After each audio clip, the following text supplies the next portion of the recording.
Ikalabinsyam na kabanata, ang mitya. Umalis sa kanyang klase si Placido penitente na masamang-masama ang loob, ang mga matay nahihilam sa luha. Siya'y tunay sa kanyang pangalan, subalit masama siyang magalit at kapag siya'y pinagalit, walang makahahadlang sa kanya kahit kamatayan. Araw-araw ay nadudurog ang kanyang puso sa mga pangiinsulto na nagpapatindi ng kanyang galit. Labis siyang naiinis sa mga pagkutya ng mga propesor at kaklase, mga sutsot at salitang kalye na itinatawag sa kanya. Libu-libong balak na paghihiganti ang naisip niya, ngunit ang lahat ay napapawi ng parang larawan lamang na pangarap. Inuudyukan siya ng kanyang amor propyo na gumawa ng marapat, na taglay ang katigasan ng ulo ng isang walang pag-asa. Nagngangalit ang kanyang bagang at binabangga ang lahat ng tao sa lansangan sa tulay ng Espanya na parang naghahanap ng basag ulo. Nakita niya sa isang sasakyan ng Vice Rector na si Padre Sibila at Don Custodio. Gustong-gusto niyang sugurin ng pari at ihulog sa ilog. Nagpatuloy siya sa eskolta at dooy muntik ng pagsusuntukin ng isang paring Agustino. Habang papalapit si Placido sa bahay ng kanyang pinangangaserahang isang platero, pinilit niyang iayos ang mga iniisip at maghiganti upang ipakilala sa mga praile na hindi siya maaaring hamakin at paglaruan ng ganoon na lamang.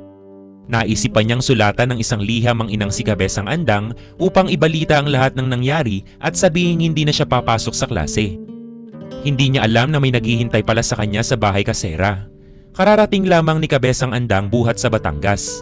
Lumuwas ito upang mamili, dalawin ng kanyang anak at dalhan ng pera at iba pang gamit.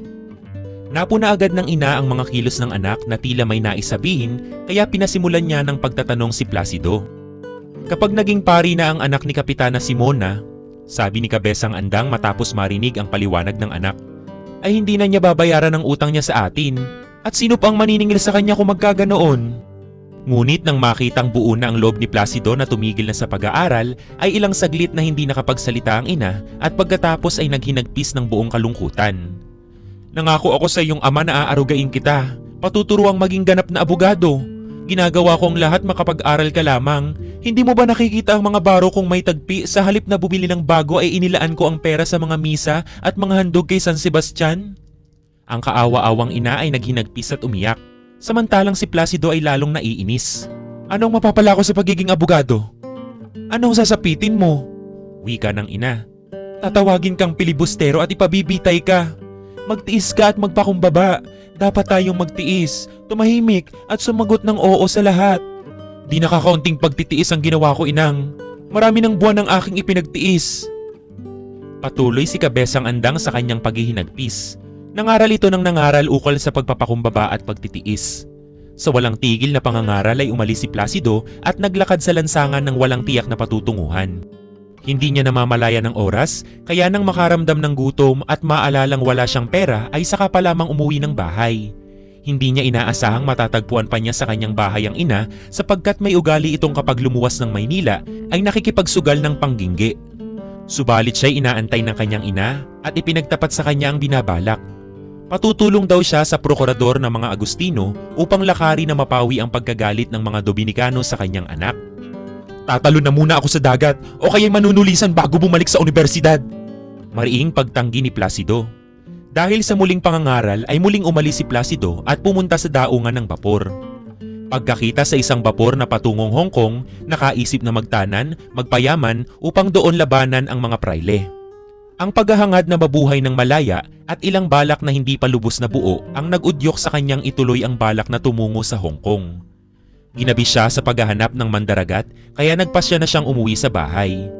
Maliwanag ang buwan kaya nagtungo muna siya sa perya. Nilibot niya ang mga tindahan ngunit hindi napapansin ang mga bagay dahil ang isip at kalooban ay nasa Hong Kong. Paalis na sana siya nang makita ang mag-aalahas na nagpapaalam noon sa isang dayuhang kinakausap ng Ingles. Sinundan niya ang mag-aalahas. Ginoong Simon! Ginoong Simon! Tawag niya. Pasakay na sana sa kanyang sasakyan ang mag-aalahas, ngunit nang makita si Placido ay tumigil ito. Ibig ko po sanang mangutangan ng loob, mayroon po lamang akong sasabihin. Pakiusap ni Placido. Si Simon ay nagpahalatang nagmamadali, subalit hindi napansin iyon ni Placido. Sa ilang salita ay sinabi niya sa mag-aalahas ang mga nangyarit hangaring magtungo sa Hong Kong. Mabuti po'y sumama kayo sa akin. Pagdakay sinabi niya sa kutsero na sa Kalye Iris sila patungo. Pareho silang tahimik sa paglalakbay.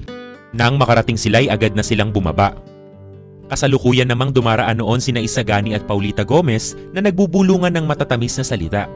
Sa likuran nila ay si Doña Victorina at Juanito Pelaez na nag-uusap ng malakas.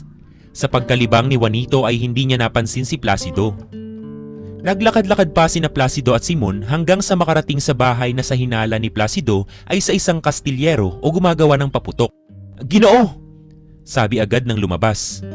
"Nariyan na ba ang mga pulbura?" tanong ni Simon. "Nasa mga sako. Hinihintay ko na lamang ang mga bumbong." "At ang mga bomba?" "Nakahanda na ang lahat." "Mabuti, maestro. Ngayon ding gabi lumakad kayo at makipag-usap sa tenyente at kabo.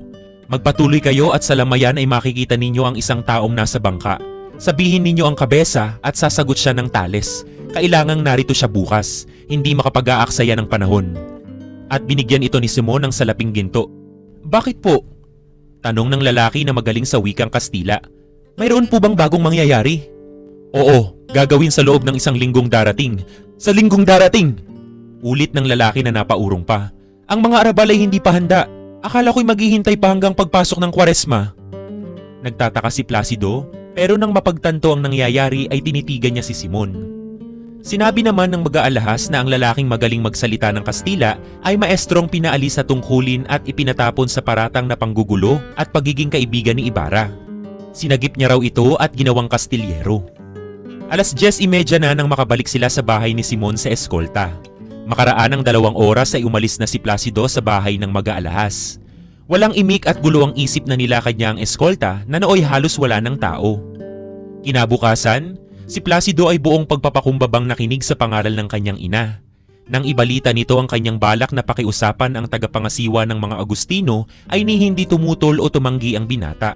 Bagkus siya pa ang nag-alok ng pakikipag-usap sa mga Agustino upang huwag nang maabala ang ina. Sinabihan pa niya ang kanyang inang umuwi na. Nagtanong naman ito kung bakit.